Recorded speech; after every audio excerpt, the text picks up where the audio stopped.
Today was the first day in 8.5 years that Jim Tressel wasn't the president of Youngstown State.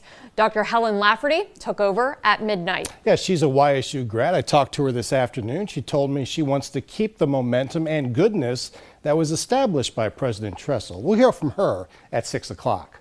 More now about Tressel's legacy from Stan Money. Youngstown State alumnus Paul McFadden was kicking for the Philadelphia Eagles when in 1986 he came back for a visit. Bumped into this really young new head coach who I was like, this guy's too young.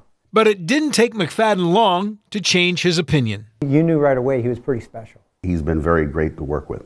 Youngstown Mayor Tito Brown says having Jim Tressel as part of the contingent in Washington, D.C. helped Youngstown get a $10 million grant to redo the streets downtown and around YSU. His star power didn't hurt us. I mean, we were in some rooms and the visuals was like, is Tressel coming? Is Tressel coming? I think the world of Jim Tressel. Phantom Fireworks owner Bruce Zolden was among the people who signed a letter supporting Tressel's hiring as YSU president. I am super thankful to everyone that was involved in bringing him here, and certainly to have a person like that in our community.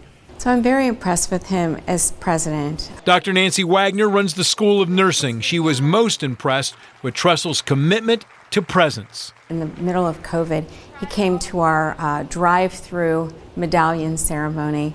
He was there to connect with parents, and they felt better knowing that the president was there. He had his own style, and he and I didn't always agree on the issues. Dr. Chet Cooper is a professor of biology and was chairman of the Academic Senate, where they sometimes differed.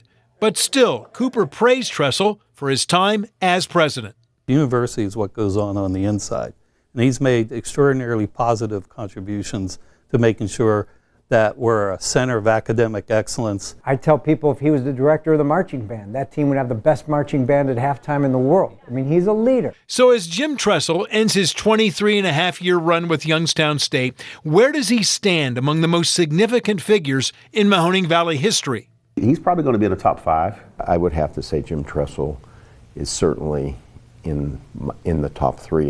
Oh, my God.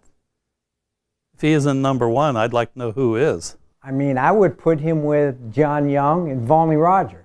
His legacy as a football coach here was secure for generations in our valley. Now his legacy as a community leader, as president of our university, they'll be talking about Jim Tressel for centuries. Stan Boney, WKBN 27 First News.